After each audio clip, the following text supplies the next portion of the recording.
할렐루야.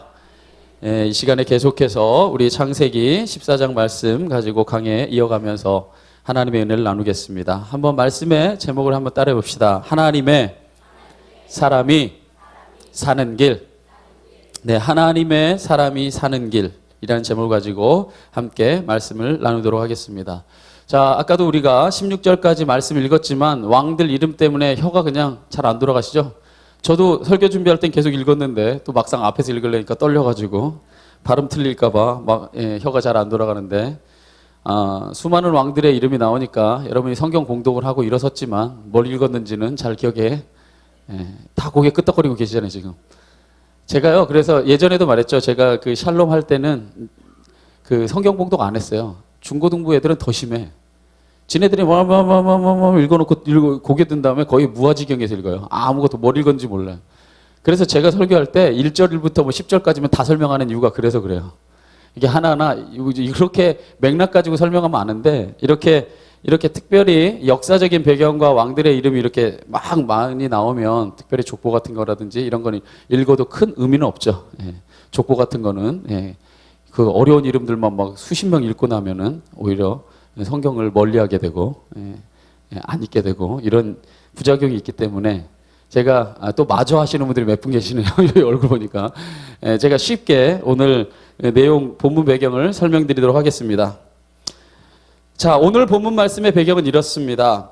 아브라함의 조카 롯이 자신의 만족과 안위, 자신이 좋아 보이는 땅, 그 소돔 땅을 찾아가게 되고 그곳에서 정착하여 살게 됐는데 바로 그 소돔 땅에 큰 전쟁이 벌어지게 된 겁니다.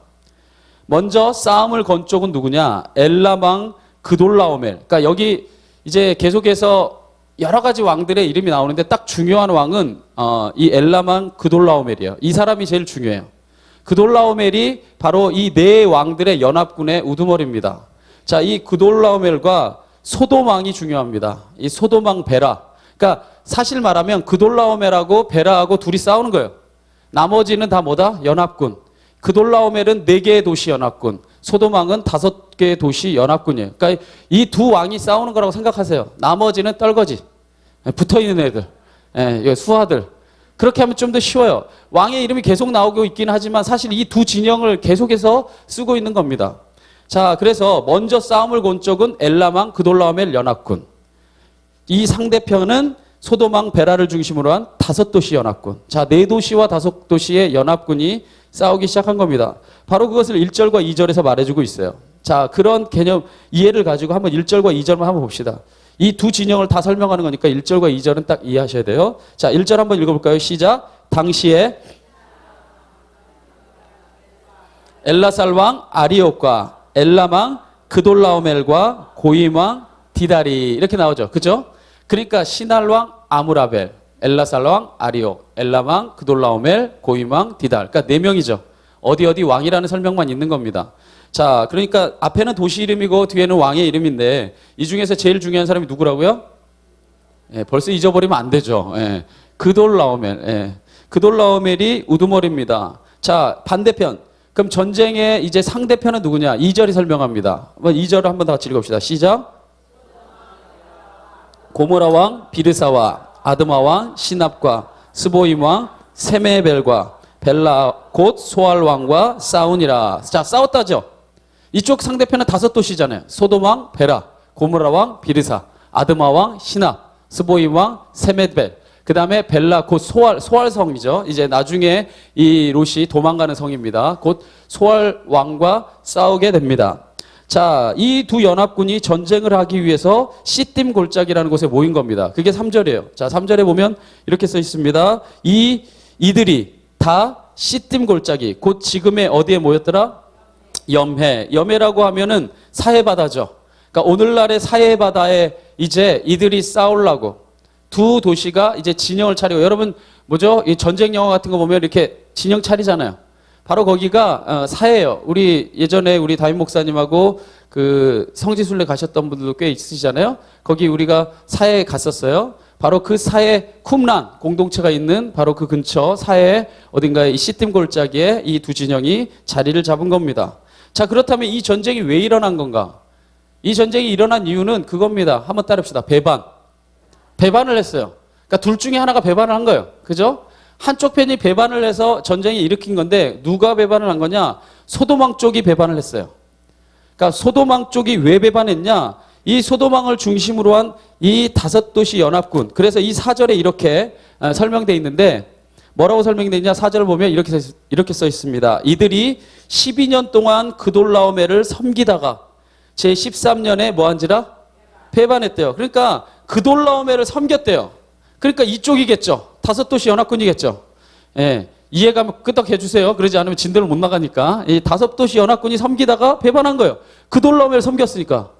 그러니까 왜 배반했냐? 자, 여기서 섬겼다고 말할 때에 자, 그냥 뭐 마음에 우러나와서 섬기는 거 아니겠죠?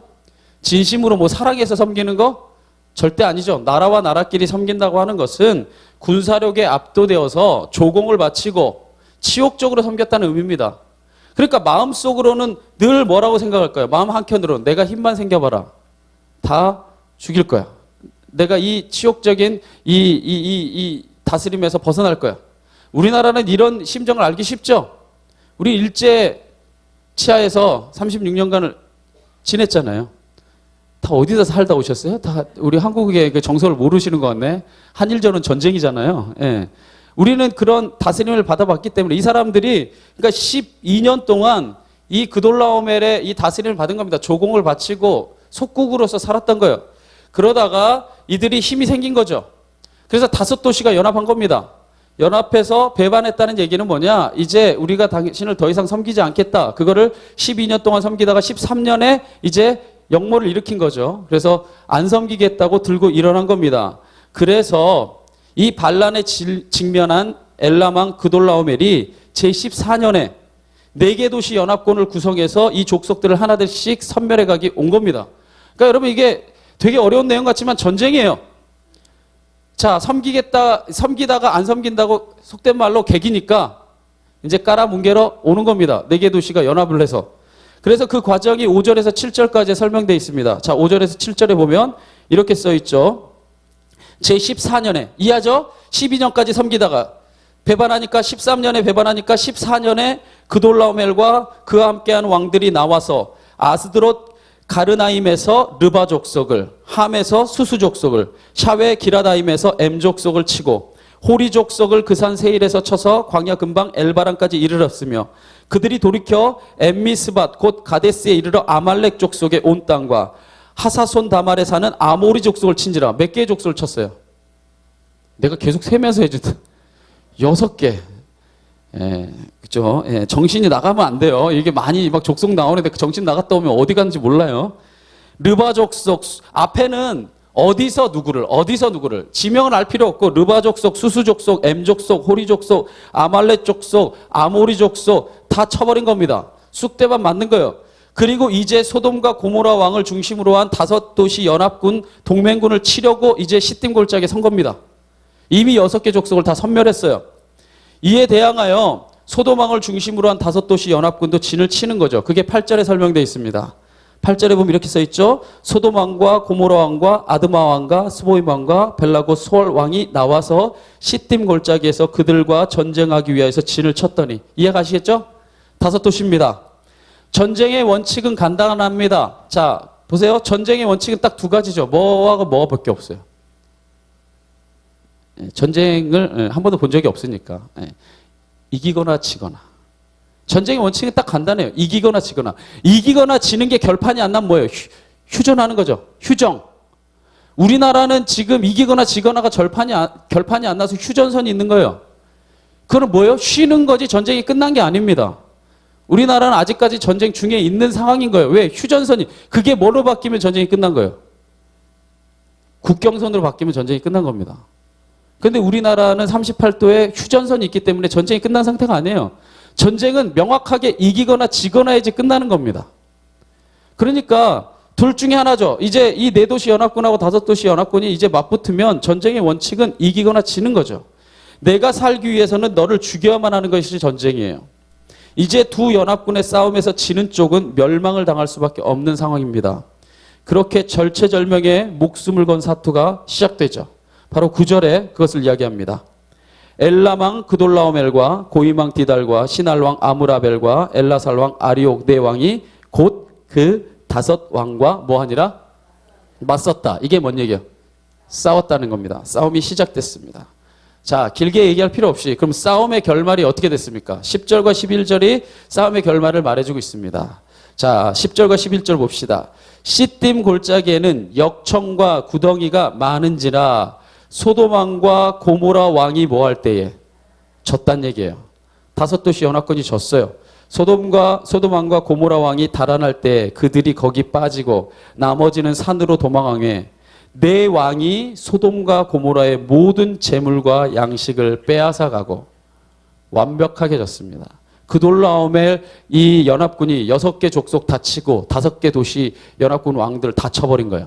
그리고 거기에 있는 재물들과 모든 포획물들을 다 가지고 갑니다. 자, 이 소돔과 고모라의 연합군은요, 패배로 전쟁이 끝나면서 도망가다가 구덩이와 막 역청에 빠지고 혼비박산에서 산으로 도망합니다. 이제 모든 재물과 양식은 다 약탈당했어요.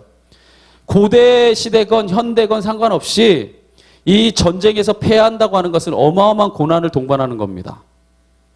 과거의 전쟁은 딱 이미지적으로 2가지입니다. 약탈, 강간. 딱 2가지예요. 자, 전쟁은 남자가 해요, 여자가 해요?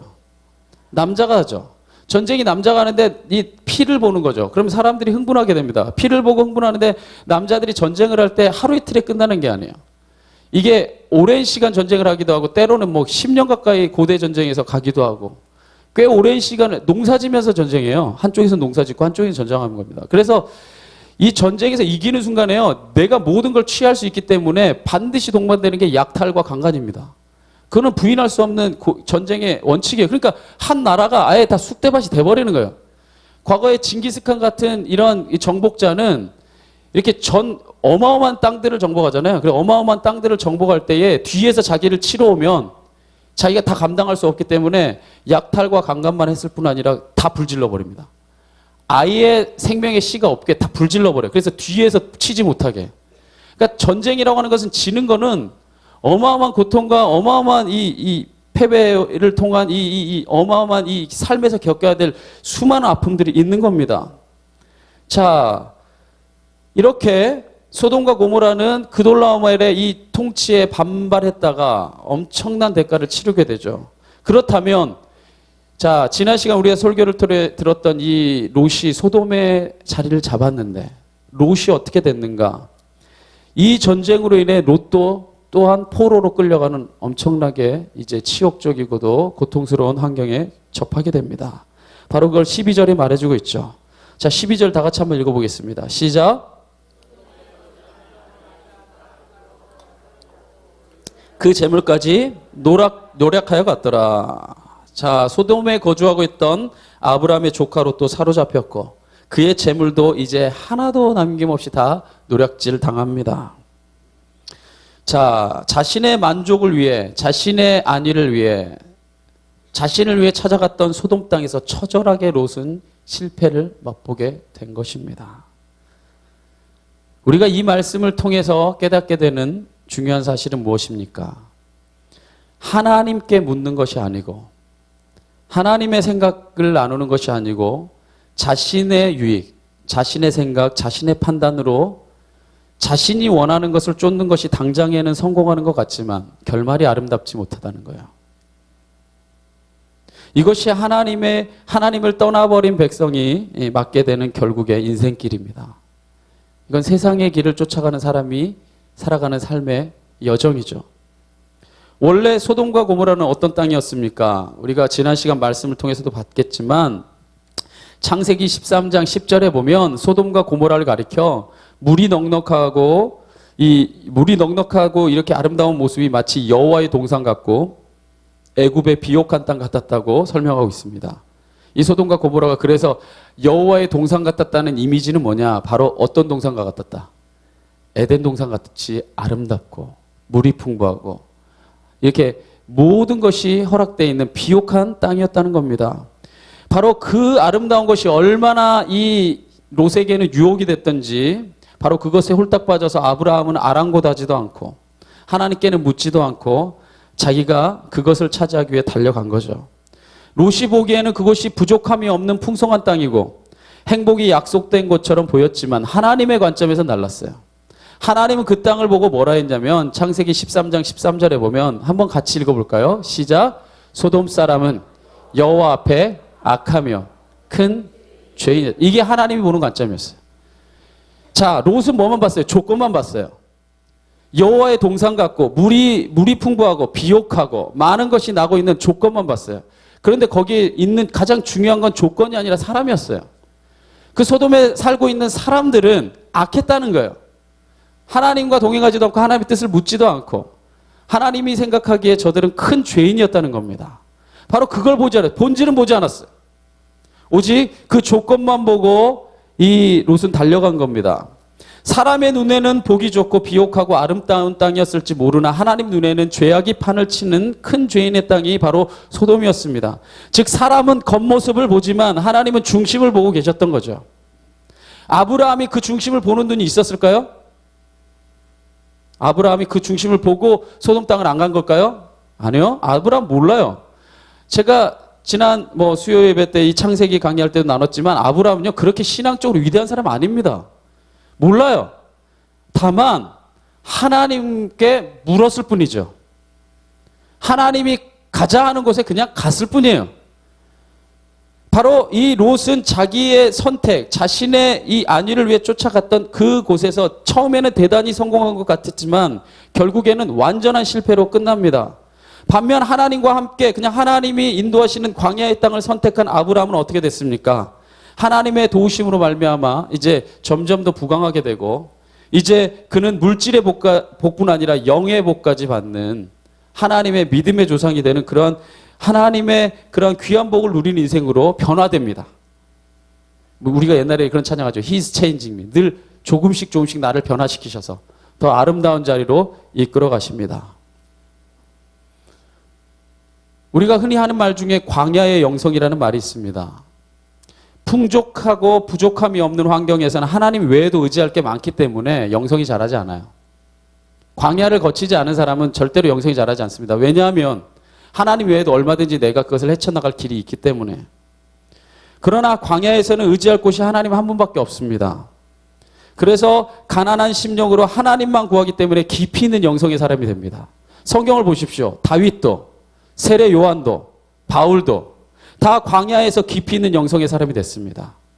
예수님도 당신의 공생애를 시작하기 전에 먼저 광야에서 깊은 이 묵상의 시간과 시련의 시간을 이겨내고 사탄의 시험을 이겨내고 마침내 쓰임받은 줄 믿으시기 바랍니다. 그렇다면 우리 성도님들은 어떤 인생이 되고자 하십니까? 당장의 눈앞에 이익에 눈이 멀어서 세상의 유혹을 따르겠습니까? 아니면 비록 광야 같은 현실일지라도 하나님과 동행하는 길을 선택하겠습니까? 세상의 유혹은 그 시작이 달콤할지 몰라도 결과가 씁니다. 분명히 믿으시기 바랍니다. 반면에 하나님의 부르심에 응답하는 삶은 그 시작이 쓰디쓰지만 결과가 풍성하고 아름다운 열매로 끝맺음 될 것입니다. 그래서 예수님께서도 말씀하셨죠. 그 열매로 그 사람을 알 수 있노라. 열매라는 게 뭐예요? 마침내 맺어지는 결과물이에요. 처음이 좋았다고 해서 다 좋은 게 아닙니다. 처음이 좋았다는 사람은 성경에 얼마든지 있습니다. 사울 처음 찬란합니다. 우리 사무엘서를 통해서 새벽 기도 때 우리 강해를 나눴지만 이 사울이요 용모만 훌륭했던 게 아니라 7가지의 칭찬을 받고 시작한 사람이에요. 7가지. 놀라지도 않잖아요. 여러분 한 가지 정도 칭찬을 좀 찾아보기도 상당히 여러분 노력해야 되는데 7가지. 근데 7가지라고 얘기할 때 뭐죠? 전쟁에 능한 우람한 팔뚝 잘생긴 얼굴만 생각하잖아요. 아니요. 예언자의 영성, 겸손함, 덕. 마치 이 사무엘서를 보면서 사울을 보면요. 유비를 보는 것 같아요. 덕이 깊은 사람이다. 예언자의 영성을 가진 선지자와 같은 사람이. 저도 선지자 중에 있느냐 이렇게 물을 만큼 선지자와 같은 영성.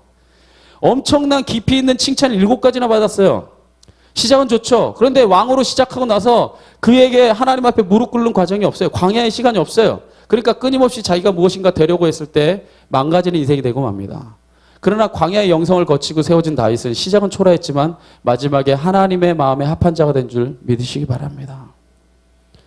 오늘 롯은 자기의 유익을 쫓아서 자신의 길을 갔지만 결국에는 모든 것을 잃어버리고 이제 철저하게 패배한 인생이 되고 말았습니다.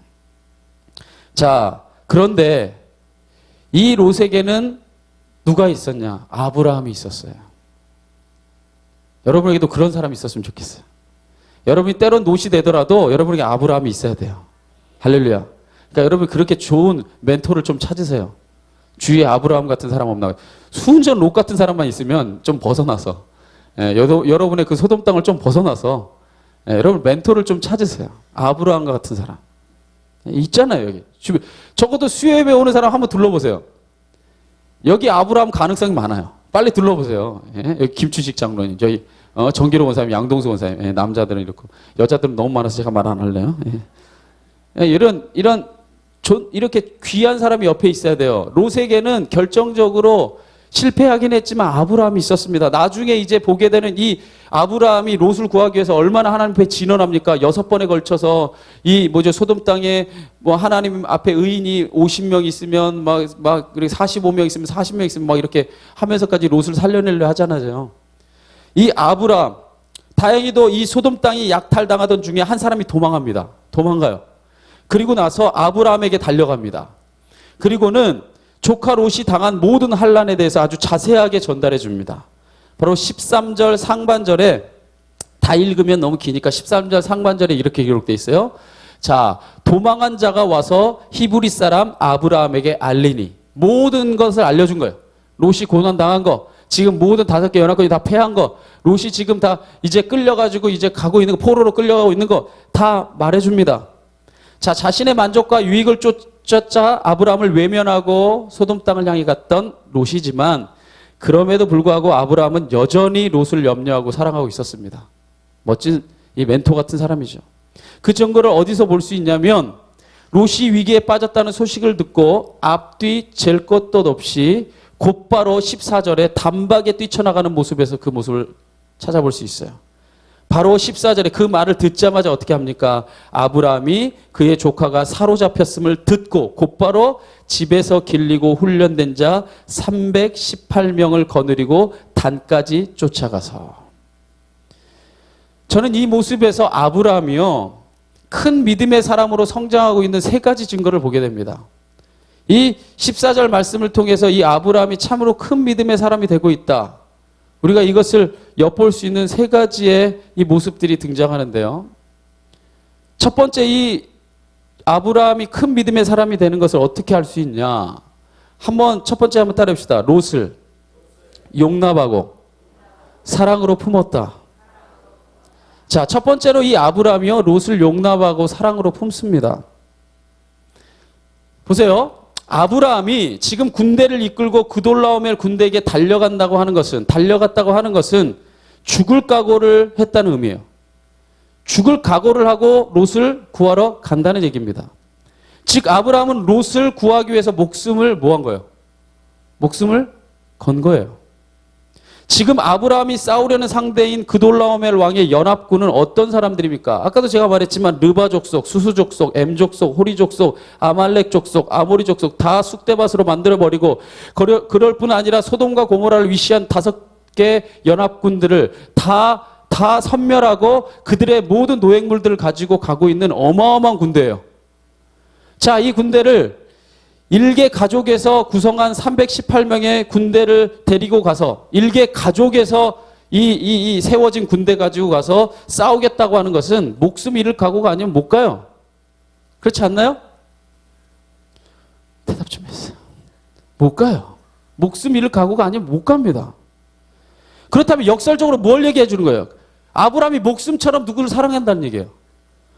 아니 그놈 나 배신하고, 야, 이 작은 아버지는 생각도 안 하고 지가 갈 것만 다 가고 한 번도 맨날 돌아보지도 않고 이렇게 서운해 갖고 있었다. 뭘로 목숨 걸고 싸우러 갑니까? 그런데 이 모든 것을 걸고 달려갔다는 얘기는 그만큼 롯을 사랑했다는 얘기입니다. 사실 우리도 가끔 이와 비슷한 경험을 할 때가 있지 않습니까? 나를 힘들게 한 사람, 나를 어렵게 한 사람, 나에게 큰 상처를 주고 떠난 사람. 그런데 그 사람이 어려움과 환난에 직면한 모습을 보면 우리의 마음 어떻습니까? 그래, 마음 그렇게 했으니까 그렇게 살지. 잘 됐다. 겉으로는 안 그런 척 할지라도 마음속으로 그런 마음 들기도 하지 않습니까? 아니, 그런 마음까지는 안 들더라도 그 사람이 당한 고통에 우리가 함께 뛰어들어서 그를 이끌어내는 긍휼의 마음은 갖기 어렵잖아요. 근데 아브라함은 이 긍휼의 마음을 가졌어요. 대단한 사랑입니다. 우리가 영성이 자란다고 하는 것은, 우리가 진짜 하나님의 사람으로 변화가 되어 간다고 하는 것은 이런 마음을 갖는 거예요. 이런 긍휼의 마음을 갖는 겁니다. 누구의 마음이 이랬어요? 예수님의 마음이 이러지 않았어요? 예수님이 저들을 다 고쳐줬고 사랑해줬고 품어줬고 저들을 끝까지 저들의 모든 것들을 다 받아줬음에도 불구하고 못 박잖아요. 마지막 순간에 못 박히는 그 마지막 순간에 죽기 전에 예수님이 고백하는 게 뭡니까? 저들이 하고 있는 거 모르고 하는 겁니다. 하나님 뭐 해주십시오? 용서해 주십시오. 바로 이 예수님과 같은 마음을 갖는 사람, 이 아브라함이 롯을 그만큼 용납하고 사랑으로 품었다는 얘기입니다. 아브라함의 모습을 통해 우리는 신앙인의 자세를 배웁니다.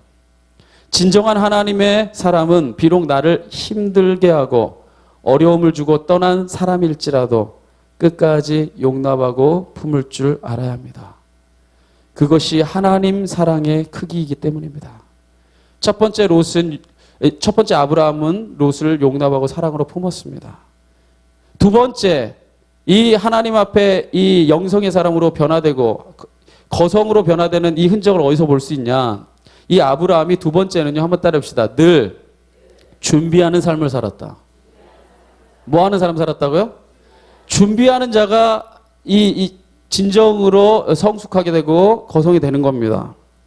성경을 보면, 우리가 아까도 봉독했지만 성경에 보면 도망자의 말을 듣자마자 곧바로 군대를 꾸려서 롯을 구하기에 달려가는 아브라함의 모습을 볼 수 있습니다. 우리 다시 한번 14절 한번 봅시다. 14절에 보면, 자, 한번 다 같이 읽어볼까요? 시작.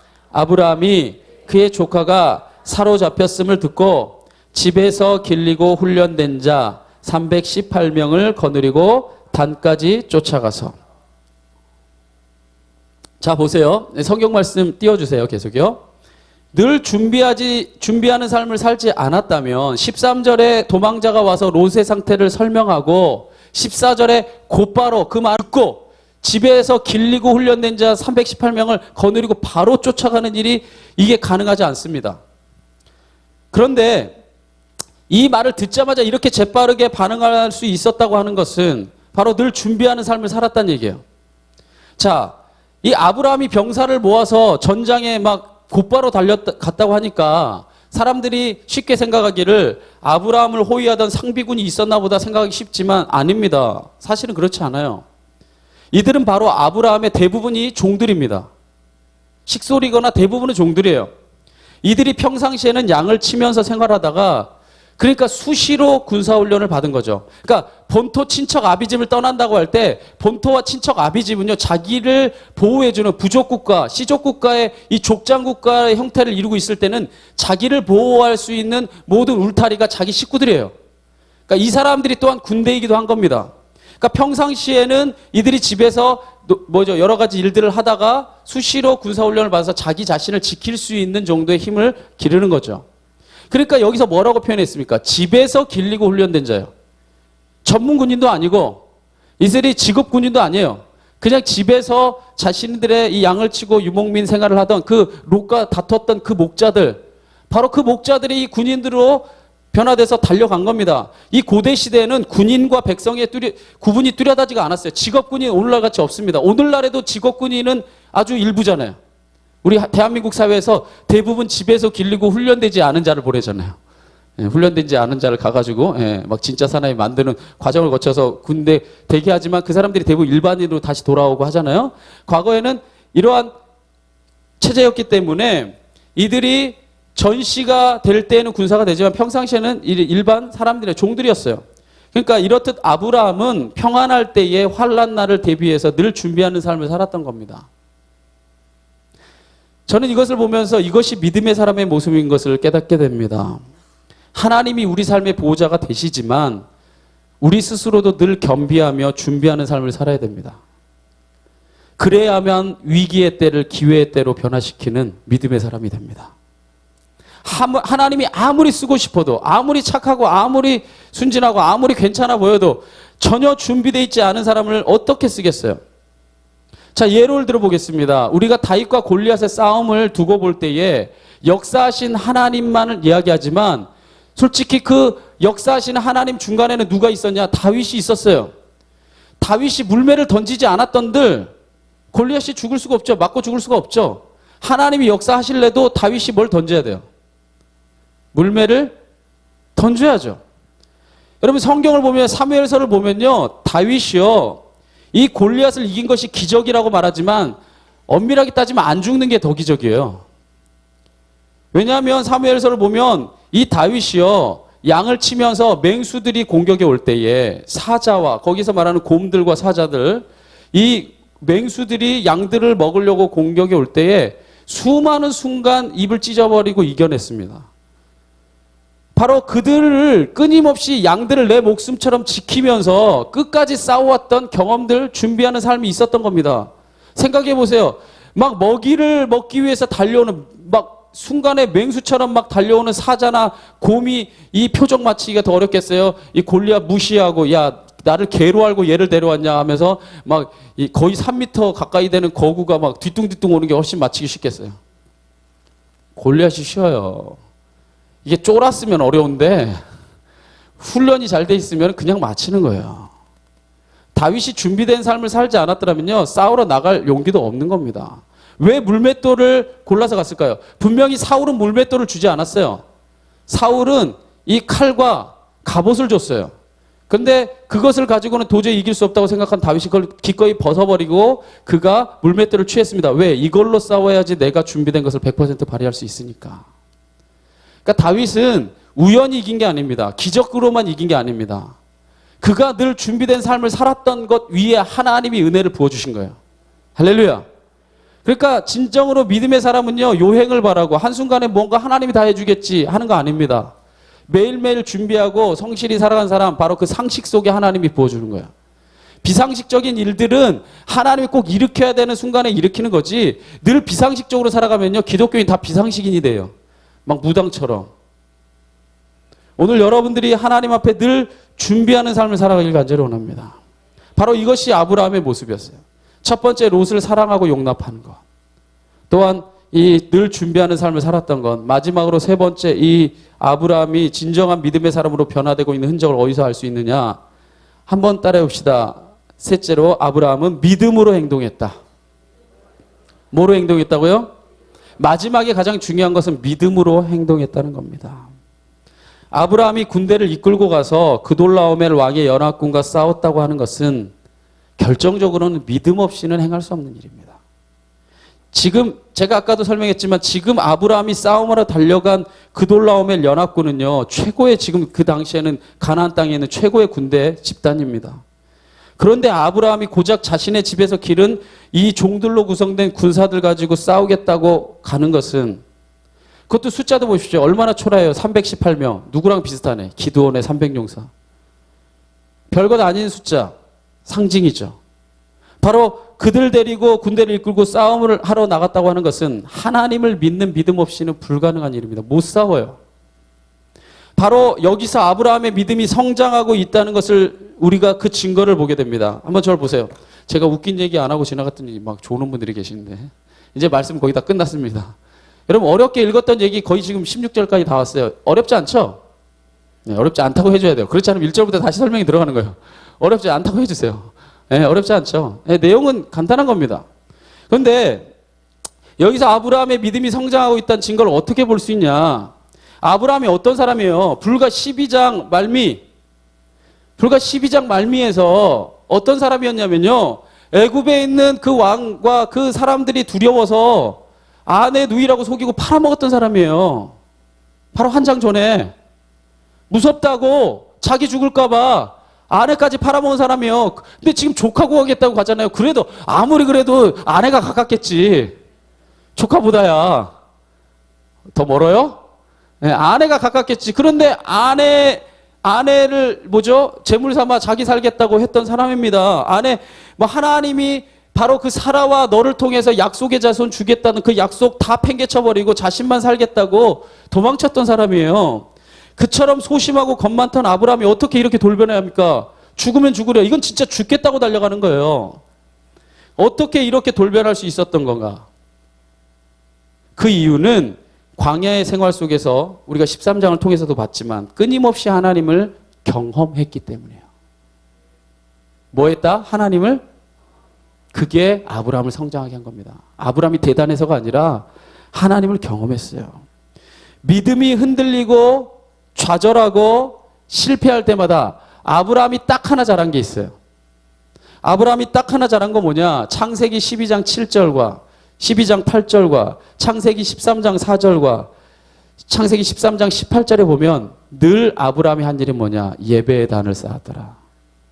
하나님을 예배하고 하나님의 음성을 듣고 자기가 실패한 자리에서 돌아올 줄 알고 회개할 줄 알고 하나님과 새로운 관계를 맺을 줄 알고 아멘할 줄 알고 늘 하나님 안에서 자신의 잘못된 거 있죠. 늘 돌아보는 시간을 가졌고 하나님과 교제하는 시간을 가졌고 회복되는 시간을 가졌고 다시금 서고 다시금 서는 과정들을 반복했던 겁니다. 바로 하나님의 약속의 말씀을 그 예배 시간들을 통해서 받았던 거예요. 여러분처럼. 그러기에 아브라함에게는 하나님께서 자신을 보호하신다는, 아니 좀 더 정확하게 말하자면 보호하실 수밖에 없다는 믿음의 확신이 있었습니다. 또한 롯이 떠난 다음에 소돔 땅으로 떠난 다음에 하나님으로부터 비전을 받았던 아브라함이 아니에요. 동서남북을 보라. 내가 이 땅 다 너에게 허락하고 너에게 귀한 약속의 자손을 주겠다는 하나님의 약속을 받은 사람 아닙니까? 그러니까 이 모든 약속을 이루실 하나님께서 자신을 지금도 돌보고 계신다는 믿음의 확신이 확실하게 있었고 바로 그것을 경험할 수밖에 없었어요. 바로 그것이 아브라함으로 하여금 믿음으로 행동하게 한 이유인 줄 믿으시기 바랍니다. 이런 믿음의 확신이 있으시기 바라요. 적어도 하나님 믿는다고 한다면 하나님이 나를 돌보고 계신다. 하나님 나를 책임지신다. 하나님 마침내 나를 사용하신다. 이런 믿음이 있을 때에 하나님께서 나를 존귀하게 사용할 줄 믿습니다. 결국 이제 이 믿음으로 나간 결과가 어떻게 됐습니까? 오늘 15절과 16절에 마지막으로 그 결과가 나옵니다. 15절과 16절 보면 이렇게 기록되어 있죠. 그와 그의 가신들이 나뉘어, 여기서 그라고 하는 것은 아브라함입니다. 아브라함과 아브라함의 가신들이 나뉘어 밤에 그들을 쳐부수고 다메섹 왼편 호박까지 쫓아가 모든 빼앗겼던 재물과 자기의 조카 롯과 그의 재물과 또 부녀와 친척을 다 모아했더라. 할렐루야. 다 모였더라. 찾아왔더라. 할렐루야. 아브라함의 군대로는 15절에 보면은 아브라함의 군대로는 정면 승부를 할 수가 없었습니다. 그래서 15절에 보여주세요. 15절을 보자 했잖아요. 15절을 보면은 안 넘겨주니까 제가 15절에 보면은 그와 그의 가신들이 나뉘어 밤에 들어갑니다. 그러니까 급습한 거죠. 자, 낮에 들어가서는 도저히 승산이 없는 군대예요. 근데 밤에는 왜 이겼을까? 완전히 자기가 다 이겼잖아요. 여기서 한 번이라도 패배했으면 이 경계태세가 이렇게 느슨하지 않았겠죠. 근데 전승을 했기 때문에 이 손자병법에도 보면요, 이 나태함이 최고의 적입니다. 아마 나태했을 거예요. 흥청망청했을 거예요. 다 이겼다고 생각했을 거예요. 자, 보세요. 저를 보세요. 뭐 지금 영상이 없으니까 보여드리지 않겠지만 사해는요, 이 이스라엘 땅의 남단의 제일 밑에 쪽입니다. 그런데 아브라함이 아까 성경에 보면 단까지 쫓아갔다고 하면요, 부엘세바에서 단까지라고 하면요, 우리나라 말로 말하면요, 할라에서 백두까지예요. 그러니까 북쪽 가장 끝이, 이스라엘 땅의 가장 끝이 단이에요. 그러니까 전쟁은 사해 근처에서 일어났는데 단까지 갔다는 얘기는요, 북쪽 끝까지 다 올라갔다는 얘기예요. 이제 다 끝났다고 생각한 거예요. 이제 다 해결됐다고 생각한 바로 그때의 밤에 급습합니다. 밤에 급습해서 쳐부섰는데 어디까지 가냐? 다메섹은요, 이스라엘 땅이 아니에요. 이스라엘 땅이 아니라 시리아 땅이에요. 그러니까 국경 너머까지 쫓아가서 다 죽여버렸다. 그러니까 다 찾아왔다는 얘기예요. 전쟁에서 이겼다는 얘기야.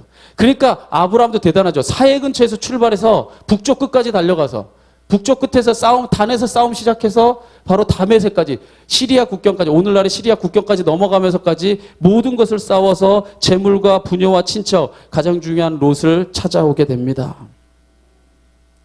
자, 이는 이스라엘을 전체를 관통하고 그것을 넘어서 다른 나라 땅까지도 쫓아가서 모든 일을 완수했다는 것을 의미합니다. 아브라함의 승리로 끝나죠. 오늘 말씀 정리하겠습니다. 오늘 말씀을 통해 우리 자신의 모습을 한번 돌아보길 원합니다. 먼저 첫 번째로 우리가 롯과 같이 나의 유익에만 관심하고 내 선택, 나의 길만을 늘 바라보고 있는가?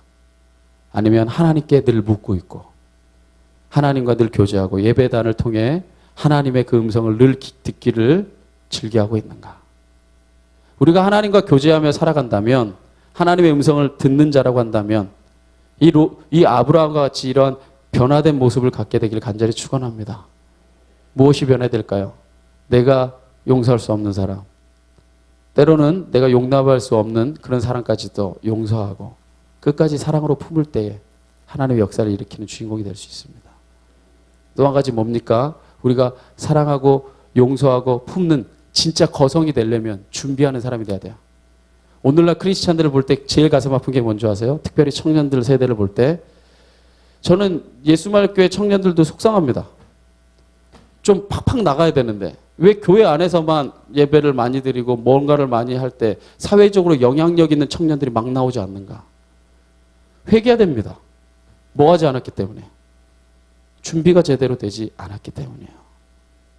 이제 다음 세대는 우리 목사님이 새 성전을 건축하고 비전을 선포했기 때문에 제발 저는 그랬으면 좋겠어요.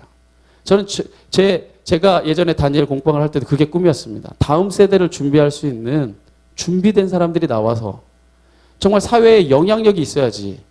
사회에 맨날 뒷자락에 있는 사람이라고 한다면 어떻게 하나님의 뜻을 마음껏 펼칠 수 있을까? 앞으로 우리 예수말교회가 내가 아니더라도 바로 그것을 꿈꿀 수 있는 교회가 됐으면 진짜로 좋겠어요. 여러분들이 늘 그것을 기도하고 중보하고 여러분의 자녀들을 그러한 믿음의 비전을 가지고 늘 키워가시기를 간절히 축원합니다. 준비하는 삶을 살아가고 마침내 마지막 마침표는 뭘로 찍어야 됩니까? 믿음으로 행동하는 사람, 믿음으로 나아가는 사람이 될 때에 오늘 우리를 통해 아브라함에게 그랬던 것처럼 하나님이 우리에게 바로 그 하나님의 비전을 부어주시고 이루실 줄 믿습니다. 오늘 그러한 삶의 역사를 우리가 함께 이루기를 바라며 우리 함께 이 시간에 찬양하고 기도하는 시간 갖겠습니다.